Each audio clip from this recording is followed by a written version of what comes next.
हो गया। आपको पता है जिस समय स्कैम हो रहे थे, जिस समय घोटाले हो रहे थे, उस समय एक और व्यक्ति होता है जो सोचता है कि मेरे लिए तो ये गोल्डन टाइम है अमीर बनने का। वो जो झुंझुनवाला जिनके बारे में मैं अक्सर चर्चा करता हूं, जब स्कैम्स की खबर आती थी ना, उनकी शेयरिंग खरीदने की बढ़ जाती थी कि बेटा खरीद लो इस समय। क्यों? आप जैसे लोग, आज आप सोच के देखो, आपका सपना है कि यार मैं एसबीआई का वो खरीदूंगा, क्या खरीदूंगा, शेयर खरीदूंगा, 350 रुपए का शेयर चल रहा है, उदाहरण के लिए समझना। बोले फिर 350 का शेयर खरीदना है साहब मुझे, ठीक है। अचानक मार्केट में खबर आती है मार्केट क्रैश। अब वो एसबीआई का शेयर 150 पे गिर गया, 120 पे आ गया, आप नहीं खरीद रहे हैं। क्यों नहीं खरीद रहे? अरे मार्केट क्रैश है, पता नहीं कहां जाके रुकेगा।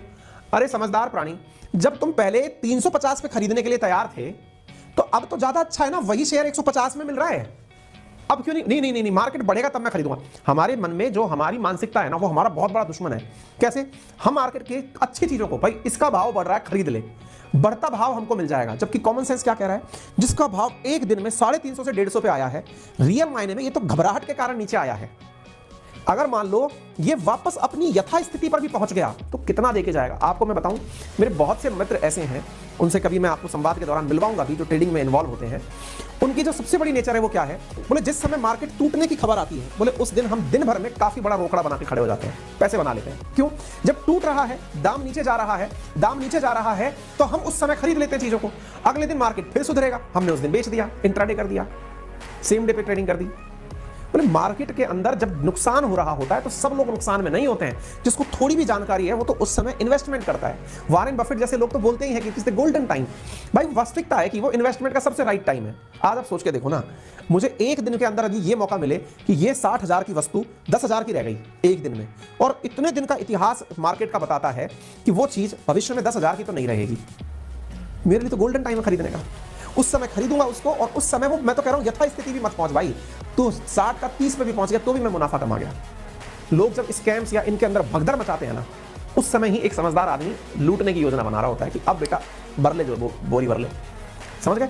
दूसरी तरफ देखो, डिजीज पेंडेमिक, अब बीमारियां आई। कोरोना के केस में अभी उदाहरण के लिए, अभी जो मैंने परसों परले दिन की आपको न्यूज पढ़ाई है ना, जो मार्केट क्रैश हुआ 8.5 लाख रुपए, 8.5 लाख करोड़ रुपए एकदम टूट गए। कारण क्या था? कारण था कि कोरोना के कारण चीन में लॉकडाउन की बात आ रही थी। हाँ, ये सच्चाई है, हर चीज ग्रो नहीं करेगी मार्केट के अंदर, कुछ चीजें ग्रो करेंगी। इसीलिए मैंने आपको वॉरेन बफेट की एक लाइन पढ़ाई थी। लाइन क्या थी? Don't put your all eggs in one basket. That means आप एक ही प्रकार के शेयर क्यों खरीद रहे हो? देश में, दुनिया में ब्लू चिप कंपनी हर सेक्टर में है। फार्मास्यूटिकल में भी है तो टूरिज्म में भी है, इलेक्ट्रॉनिक्स में है तो मैन्युफैक्चरिंग में भी है, कंस्ट्रक्शन में है तो डिजीज सप्लाई में, सब में है ना। तो जब सप्लाई जैसी चीज सब में अगर है, तो अगर आपको लग रहा है कि ये मार्केट बिगड़ रहा है, कोई बात नहीं, उस समय थोड़ा सा ध्यान देके अपने स्टॉक दूसरी चीज में शेयर कर दो। कॉमन सेंस की बात है। यदि मैं ये कहता हूं कि अगर आज कोरोना की न्यूज आई है कि कोरोना की वजह से मार्केट क्रैश हुआ, क्यों? क्योंकि अचानक इतने दिन से माहौल चल रहा था, कोरोना कोरोना कोरोना, इतना बढ़ रहा है, मार्केट में इतनी मंदी हो जाएगी, ये हो जाएगा, आप घबरा गए। अब क्या करें? ये है मिस्टर डी। अब क्या करें भाई साहब? कुछ नहीं करना। अब समझ में आ रहा है कि अगर ऐसी स्थिति है तो फार्मास्यूटिकल्स के दाम फिर बढ़ने लगेंगे, इलेक्ट्रॉनिक्स के दाम फिर बढ़ने लगेंगे। लॉकडाउन अगर लगता भी नहीं है तो भी लोग एक दूसरे से दूरी बनाने के लिए सोशल डिस्टेंसिंग की पालना करेंगे। तो जो चीजें यहां पर इन्वॉल्व हो रही हैं, जो आपने पुराने अनुभव से देखी हैं, लोग उनमें इन्वेस्ट कर देते हैं। तो मार्केट के पोर्टफोलियो के अंदर जो डाइवर्सिफिकेशन है ना, वो आपको ऐसी चीजों में बचा ले जाता है। ठीक है। जो सबसे मेरी नजर में सबसे गंदी चीज है ना, दैट इज बबल बस्ट। कि बबल बस्ट क्या है? माहौलबाजी टूट जाए। जैसे मैं समटाइम्स कहता हूं, कुछ मतलब एनालिस्ट का कहना है कि अडानी एक बबल है। देखो, दो बातें अलग हैं, सत्ता परिवर्तन पर अडानी का नुकसान होना और बबल का बस्ट होना। बबल बस्ट हुआ था जब सत्यम स्कैम की बात निकल कर आई थी, याद है आपको? मैंने कल की स्टोरी अगर आपने नहीं देखी है तो देख लेना। सत्यम जो स्कैम था, मैंने उस पर आपको कहानी बताई थी। वो व्यक्ति 24% का मुनाफा दिखा रहा था अपनी कंपनी को, 24% का, रियल में 3% का मुनाफा चल रहा था। दैट मींस ये जो डिफरेंस है ना 24 वर्सेस 3 का, ये मार्केट में अगर लंबे समय से चल रहा हो, यानी मार्केट बता रहा है कि देश की कुल वैल्यू इतने रुपए है, वास्तविकता में आपको भी पता है कि यार ओवर प्राइस दिखा रहे हो आप, इस कंपनी की वास्तविक वैल्यू इतनी नहीं है।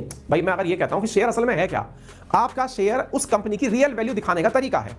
लेकिन आपको भी पता है कि यार ये तो कावा खामा का हाइप क्रिएट कर रखी है, हींग की कोथड़ी में बास ही बास है, मतलब इसमें हींग तो है ही नहीं, बातें हो रही हैं। मैं अगर आपसे ये कह दूं कि कोई XYZ कंपनी है, उसका शेयर 3,000 रुपए का खरीद ले, तो बोले कंपनी करती क्या है? बोले नहीं पता।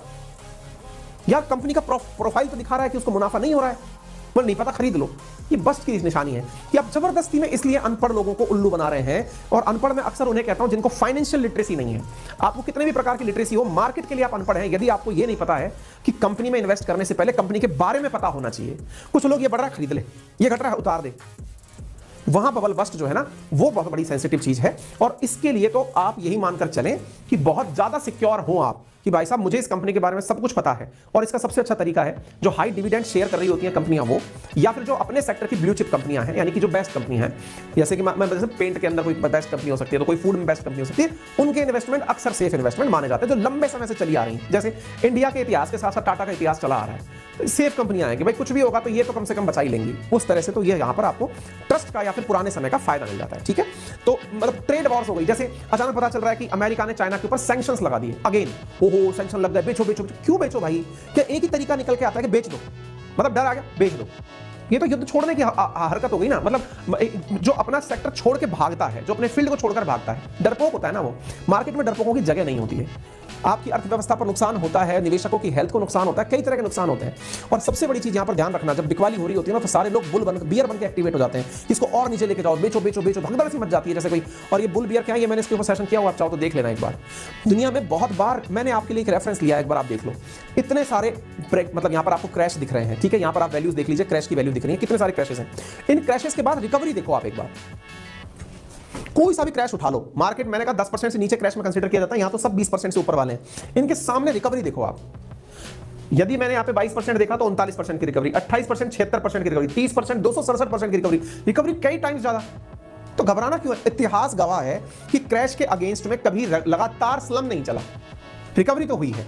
तो शेयर मार्केट में भाई साहब आप ऐसे भी मत जाइए कि आप शॉपिंग करने जा रहे हैं कि आज 2 शेयर खरीद लाएंगे, शाम को बढ़िया सब्जी बना के खाएंगे।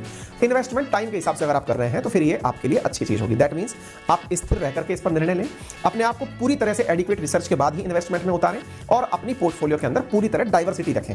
अगर आप ये कुछ बेसिक सिद्धांत फॉलो करते हैं तो निश्चित ही आप शेयर मार्केट क्रैश जैसी खबरें हैं वो आपको प्रभावित नहीं करेंगी।